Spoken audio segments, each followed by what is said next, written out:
Привет, с вами Лилия Бутримова, и недавно Elementor выпустил новый релиз, который помогает создавать целые контейнеры с помощью искусственного интеллекта.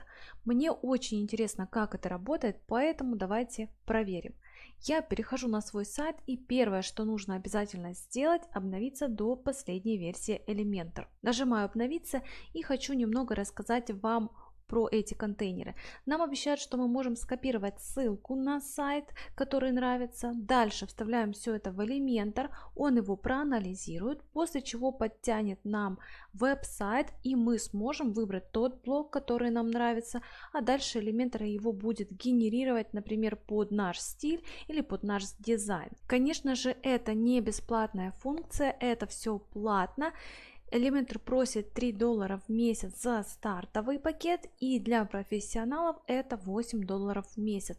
Оплата идет сразу за год. При этом у вас может стоять любая версия Elementor, бесплатная либо же платная. И также Elementor дает возможность затестить все это бесплатно, что сейчас мы и будем делать. Обновление завершилось, дальше нам нужно перейти в Elementor, настройки, функционал. Здесь нам нужно включить функцию строить с помощью AI. Включаем ее, если она была у вас выключена. И кроме этого, также обязательно требуется, чтобы были включены Flexbox контейнеры. Если они выключены, включайте их и сохраняйте изменения. После этого нужно перейти в раздел страницы. Пока мой редактор загружается, я хочу предложить вам курс «Разработчик сайтов без программирования». Это мой авторский курс, и на этом курсе я научу вас делать сайты от лендинга до интернет-магазина. Также вы получите кучу работ в портфолио. Это будет очень содержательный и большой курс. Круто то, что вы получаете доступ навсегда, получаете обратную связь от меня и также сертификат по окончанию. Подробнее про курс можно посмотреть под этим видео, есть ссылочка. У меня загрузился редактор, и давайте попробуем этот искусственный интеллект. Вот так будет выглядеть отметка искусственного интеллекта. Нажимаем на нее. Дальше нам нужно синхронизировать, например, какую-то электронную почту Google с Elementor. Можно войти с помощью Google, Facebook, Apple, либо же просто через почту. Я войду с помощью Google, нажимаю Connect. Ждем, пока все загрузится, соглашаемся с требованиями и правилами, нажимаем кнопку «Начать». После этого нам нужно нажать на плюсик и выбрать веб-сайт. У меня выскакивает ошибка, поэтому перехожу еще раз по этой кнопке, нажимаю опять на плюсик, опять вставить ссылку на веб-сайт, и теперь у меня уже подтягивается возможность. Окей, мы соглашаемся с правилами, и теперь нам уже здесь нужно вставить ссылку. Я предлагаю взять ссылку на мой сайт с курса. Давайте ее вставим и будем смотреть, что нам предложит. И как говорит Elementor, что не со всеми сайтами может работать эта функция, не со всеми сайтами пока он совместим.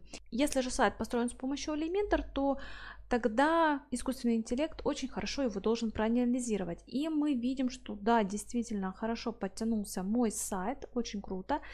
И давайте попробуем выбрать какой-то блок. Я предлагаю выбрать баннер, первый блок. Давайте его выберем и посмотрим, что предложит искусственный интеллект. Выбираем его полностью, нажимаю «Продолжить».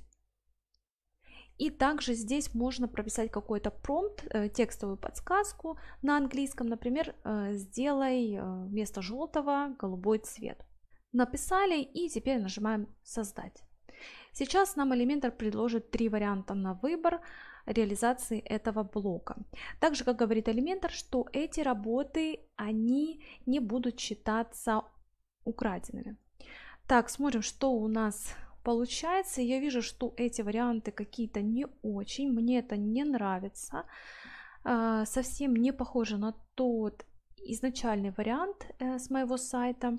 И давайте, наверное, сделаем как-то по-другому. Я попробую убрать здесь промпт, удалим и попробуем без него создать. В бесплатной версии AI есть определенные ограничения по кредитам вот таких вот генераций. Подгружаются варианты. Без моего запроса получилось лучше, более похоже на изначальный вариант. Подтянулись, я вижу, текста, похожие по стилю. кнопка, но остальные два варианта какие-то ну совсем не похожи. Также можно сделать регенерацию, что мы сейчас с вами и сделаем, и посмотрим новые варианты. Пока я не очень довольна этой функцией, и на данном этапе я бы не покупала это все. Хотя поначалу я хотела приобрести, попробовать, потестить, но все же пока я вижу, что еще все очень-очень сыро. Возможно, конечно, я неправильно прописываю промпты. Вот видите, какие варианты. Этот максимально похож, а эти два вообще не похожи ни по дизайну, ни по стилю, мне не нравится. Получается, что проще и быстрее мне было бы вручную сделать что-то похожее. Поэтому мой вывод такой, что я пока не буду использовать эту функцию. Хотя вы попробуйте у себя, возможно, у вас получится лучше. Пишите в комментариях, что у вас получается, и действительно ли оно еще плохо работает, или просто я еще не научилась этим пользоваться. На этом у меня все. Надеюсь, видео было полезно. Подписывайтесь и до встречи в следующих видео.